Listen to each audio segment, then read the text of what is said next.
Uma vez eu fui conversar pessoalmente com uma menina e ela queria saber, ela fez uma consulta comigo e ela queria saber sobre métodos contraceptivos. E eu vou te contar essa história para a gente poder estar atento que às vezes quando a gente vai nesse afã de querer saber muito sobre, não de querer saber muito, mas de pegar tudo que a gente aprendeu e de uma vez só a gente querer jogar, né? Ou seja, vomitar entre aspas, né? Falar tudo aquilo que a gente sabe e querer que o nosso adolescente ele aprenda tudo aquilo que a gente levou um tempo para aprender. A gente acha que porque a gente esmiuçou já dá para ele saber sobre tudo aquilo que a gente sabe. Às vezes isso também dá muito errado. Então eu lembro dessa menina, eu passei por uma situação que eu nunca esqueci. Eu lembro dessa menina, ela queria saber sobre métodos contraceptivos. E eu fui conversar com ela sobre métodos contraceptivos e eu falei tudo que eu sabia sobre métodos contraceptivos.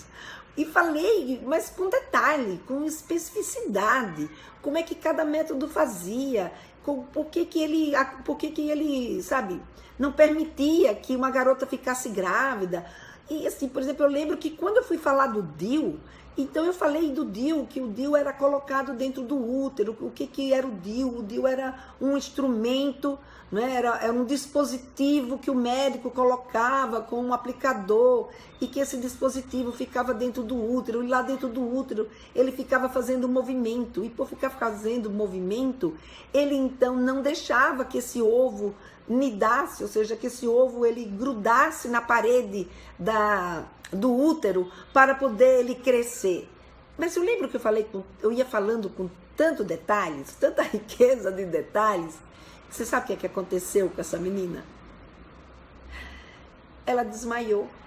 Ela foi ficando branca e quando eu vi ela começou a passar mal. Quer dizer, ela não chegou bem a desmaiar, mas ela sabe quando dá aquela esmorecida. Eu digo, ai meu Deus, acho que eu exagerei na quantidade de informação que eu dei para essa menina. E de fato, a partir daí isso foi uma grande lição para mim. Eu percebi que eu tinha que primeiro prestar atenção, né, nessa menina, não era por aí. Não era por aí que eu tinha que não precisava de tanto detalhe, nem de tanta informação e nem de tanta especificidade para poder falar com essa menina sobre sexualidade.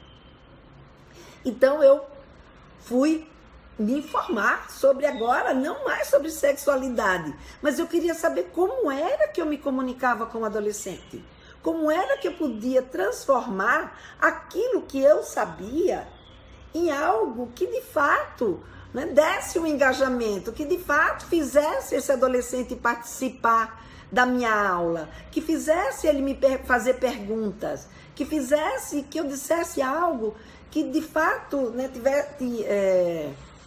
tivesse a ver com a vida dele. E aí foi quando eu resolvi fazer psicodrama. E aí eu me especializei em psicodrama, que é uma técnica psicodramática, ou seja, que é uma técnica de se trabalhar em psicoterapia, mas que também tem uma modalidade que é uma modalidade para a gente trabalhar no educacional.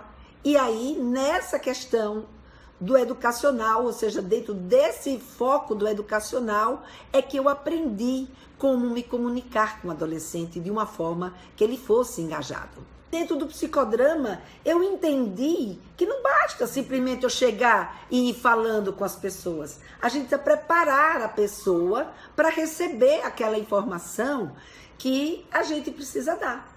Por isso, quando eu começo aqui a conversar com vocês, eu não vou logo de cara no tema. Eu primeiro vou trazendo, né, uma conversa daqui, conto uma história, como eu acabei de contar essa minha história.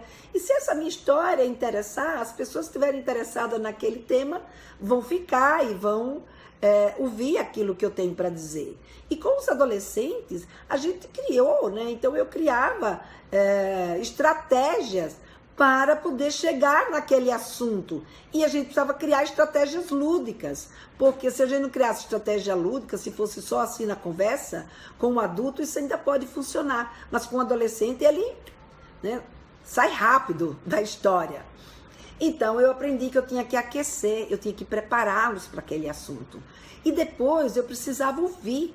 saber, né? Ouvir não, assim, saber o que eles sabiam. Porque eu precisava observá-los para eu saber com quem é que eu estou falando. E mesmo quando a gente está falando com os nossos filhos, a gente fala com os nossos filhos achando que a gente os conhece, mas será que a gente conhece mesmo? E se a gente conhece o que é que ele já sabe sobre esse tema que eu quero falar com ele? Então essa é uma dica importante. A gente precisa saber o que é que eles já sabem sobre aquilo que a gente quer conversar sobre eles.